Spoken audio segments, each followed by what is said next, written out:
Good afternoon. I'm Leo Mendiola from OOLU.ph. First of all, congratulations, David, for the book. I think there's not a lot of foreign authors in the Philippines who shares their love and their personal experience. So thank you. So due to technological advancements, we do have ebooks and audiobooks now. I'm just curious if there are any plans to venture into that. I'm sorry, ebooks? Ebooks Oh, and ebooks, audiobooks. ebooks.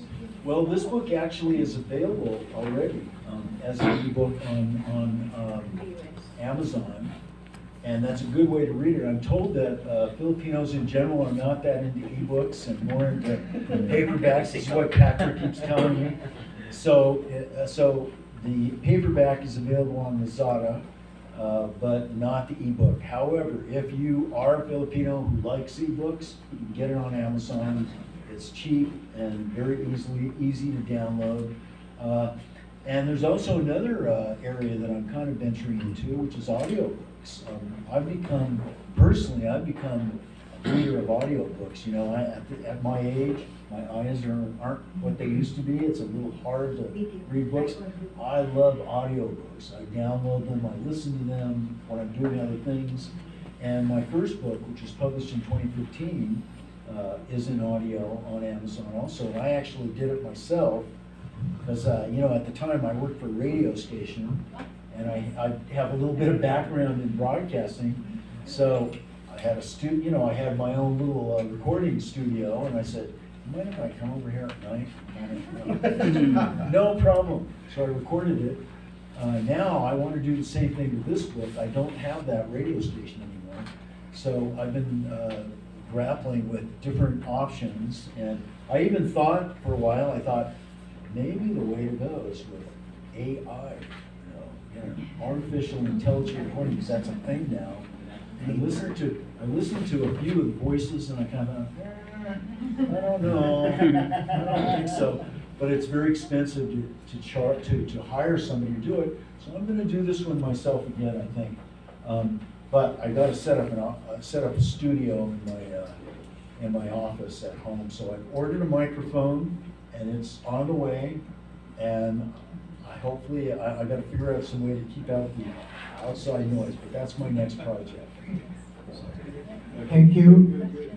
Here, James. Hi, my name is James. Congratulations on your book. I just have a question regarding your adjustment. Because when I read the book, it's like there are some experiences that you have that, say, you have a different experience when it comes to the US and here in the Philippines. So, since there are a really big difference on the culture and way of living, how did you manage to adjust on your first few years here? Well, that's a lot of the book is about that. I don't know. I think the way you adjust is by not being too set in your ways and being open to new experiences, and that's harder for some people than others. It's not easy for anybody, especially at a certain age. You tend to get set in your ways. But I think that being a writer, I've always been curious. That's a natural part of who I am. I'm always interested in new experiences, always have been. I'm a journalist, That's what journalists do. And I think that that's helped me adjust by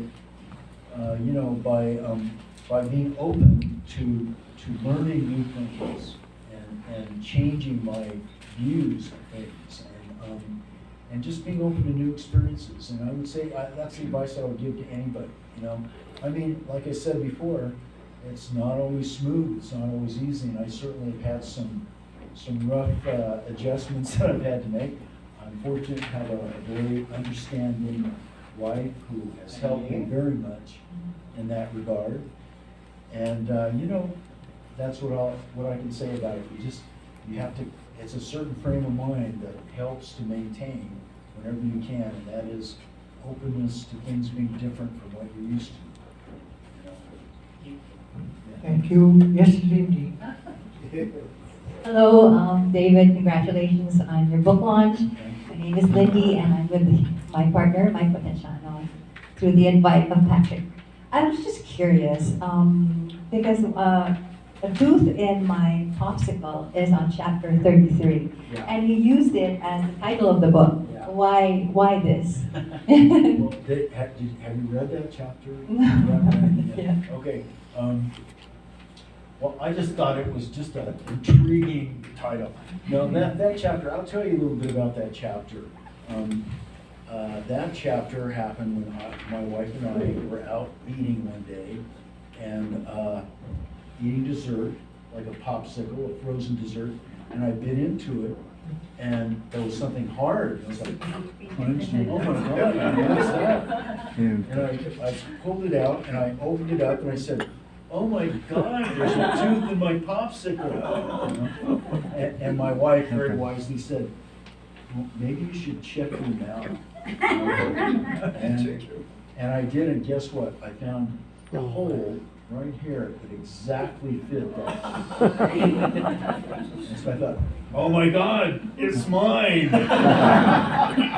And that was my introduction to Philippine dentistry, which is what that chapter's about. And it was a very interesting and enlightening experience. You know, it was. You'll have to read the chapter to get that. But that's what that chapter is about. And why did I name the book that? You know, I just thought I thought nobody would know what that means until they read the chapter, so it will inspire them to read it. I mean, and I have to admit that at that time, that was fairly early in my stay here. I was still a little bit, you know, skeptical about some things in the Philippines, and my initial response at finding a tooth in my popsicle was, well, you know, only in the Philippines would you find it with some restaurant, leave a tooth in your popsicle, you know. But of course, I had to take responsibility because it was my tooth. And it was a situation where my initial reaction and realizing it was my tooth was to cry, but Ivy looked at me, we looked at each other, we both just cracked up. We just started laughing.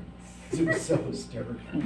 So once again, she helped me take a bad experience and make it good. So It should be named a thing about it. Thank you. he says I should have named it. I just finished this question here, boy. That's a breach. Benedict. For Benedict. Hi, congratulations on the book also. Thank you. Are you considered like considering, you know, you're an American in Mindanao, are you considered like a minor celebrity? Do people recognize you?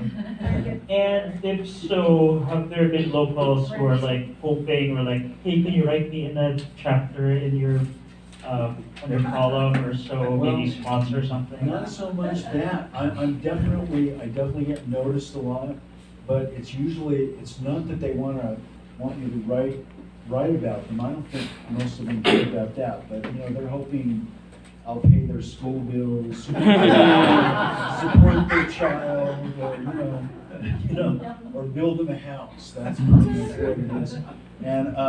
And you're right. I mean, being a foreigner and being a white foreigner, I stand out, and people do have certain preconceptions about foreigners.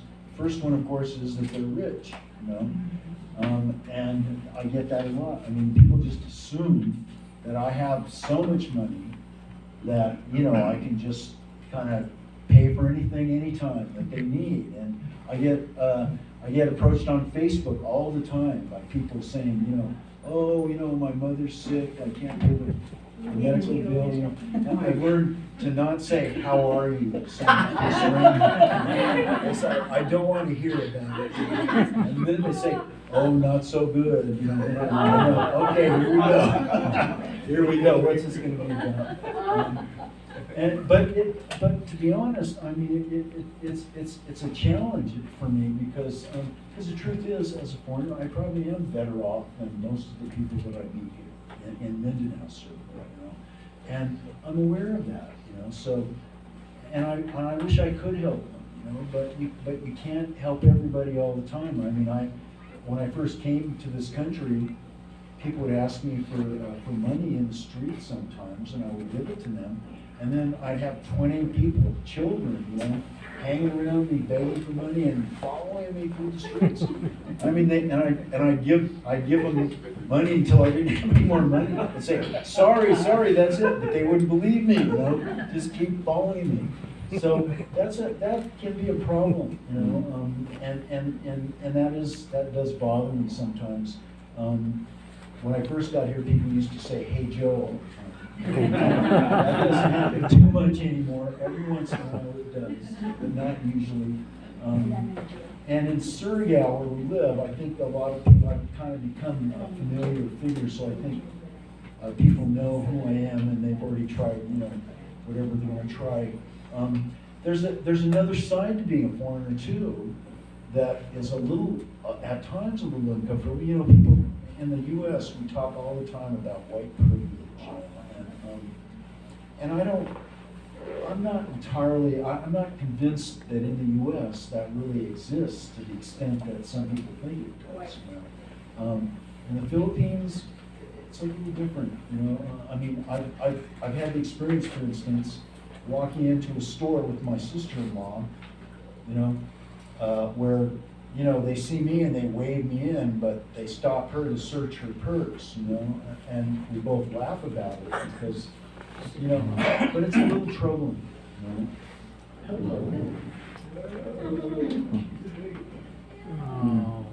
This is my school.